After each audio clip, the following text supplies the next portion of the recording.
Hi everyone, இந்த வீடியோவில் starter சீரீஸோட ரெண்டாவது ரெசிபி பார்க்க போகிறோம். ஒவ்வொரு வாரமும் ஒவ்வொரு ஸ்டார்டர் ரெசிபின்னு டோட்டலாக 20 ஸ்டார்டர் ரெசிபி நம்ம சேனலில் போடுறோம். எல்லாரும் பாருங்க.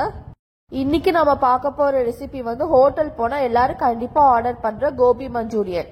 கோபி மஞ்சூரியன் செய்ய ஒரு காலிஃப்ளவரை சுத்தம் பண்ணி எடுத்து வச்சிருக்கா. அதில் 1 டீஸ்பூன் மிளகாத்தூள், 1/4 டீஸ்பூன் பெப்பர், தேவையான அளவு உப்பு, 1 கப் மைதா, 1/4 கப் கார்ன்ஃபிளவர் இதெல்லாம் ஆட் பண்ணி அதில் தண்ணி ஊற்றி இந்த மாதிரி கன்சிஸ்டன்சியில் பிசைஞ்சு வச்சுக்கோங்க. கடாயில் எண்ணெய் ஊற்றி இந்த மாதிரி பொரிச்சு எடுத்துக்கிறேன். ஒரு சைனீஸ் கடாயில் தேவையான அளவு எண்ணெய் ஊற்றி அதில் ஒரு வெங்காயத்தை ஆட் பண்ணிக்கிறேன். அதில் ஒரு 4 பூண்டு, கொஞ்சம் இஞ்சி, ஒரு பச்சை மிளகாவை பொடியாக நறுக்கி ஆட் பண்ணிக்கிறேன். இந்த 4ம் நல்லா வணங்கினதுக்கு அப்புறம் 3 teaspoon soya sauce, 1 teaspoon red chilli sauce, 1 teaspoon green chilli sauce, 3 teaspoon ketchup add பண்ணி இந்த மாதிரி நல்லா வணக்கிக்கிறேன். ஒரு டம்ளர்ல தண்ணி எடுத்து அதில் கார்ன்ஃபிளவர் மாவு ஆட் பண்ணி நல்லா கரைச்சி இந்த மாதிரி ஆட் பண்ணிக்கிறேன். இந்த மாதிரி நல்லா முங்குற அளவுக்கு கார்ன்ஃபிளவர் தண்ணி ஆட் பண்ணி நல்லா வத்துற வரைக்கும் வணக்கினா காலிஃப்ளவர் மஞ்சூரியன் ரொம்ப நல்லா இருக்கும். நீங்க வேணா இந்த டிப்பை ட்ரை பண்ணி பாருங்க. காலிஃப்ளவர் மஞ்சூரியன் நல்லா சாஃப்டா ரெஸ்டாரண்ட் ஸ்டைல்ல வரும்.